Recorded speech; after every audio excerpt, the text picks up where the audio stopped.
2010 সালে বন্ধ করে দেওয়া হয় বেসরকারি স্যাটেলাইট টেলিভিশন চ্যানেল ওয়ান। সেই চ্যানেলের সম্প্রচার বন্ধ করে দেওয়া নোটিশ বাতিল চেয়ে করা আবেদন খারিজ করে হাইকোর্টের দেওয়া আদেশের বিরুদ্ধে লিভ টু আপিল গ্রহণ করে আদেশ দিয়েছেন সর্বোচ্চ আদালত। ফলে এখন থেকে এই চ্যানেল সম্প্রচারে আর বাধা নেই।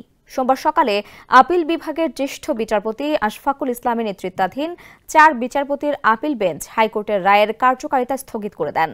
এ সময় আদালতে চ্যানেল ওয়ানের পক্ষে ছিলেন জ্যেষ্ঠ আইনজীবী ব্যারিস্টার মোহাম্মদ রুহুল কুদ্দুস কাজল সহ বেশ কয়েকজন। আওয়ামী লীগ সরকার ক্ষমতায় আসার পর 2010 সালের 27 এপ্রিল চ্যানেল ওয়ানের সম্প্রচার বন্ধ করেছিল।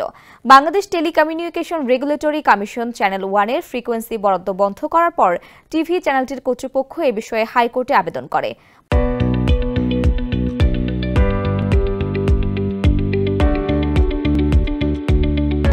পরে আবেদনটি খারিজ হয়ে যায়। সে সময় সরকারের পক্ষ থেকে বলা হয়েছিল, অনুমতি না নিয়ে চ্যানেল ওয়ান কর্তৃপক্ষ আমদানি করা সম্প্রচার যন্ত্রপাতি বিক্রি করেছে, যার জন্য চ্যানেলটি বন্ধ করা হয়েছে। চ্যানেল ওয়ান ব্যবসায়ী গিয়াসউদ্দিন মামুনের মালিকানাধীন। তিনি বিএনপির ভারপ্রাপ্ত চেয়ারম্যান তারেক রহমানের ঘনিষ্ঠ হিসেবে পরিচিত। সরকার পতনের পর দীর্ঘ কারাভোগ শেষে সম্প্রতি জেল থেকে মুক্তি পান গিয়াসউদ্দিন মামুন।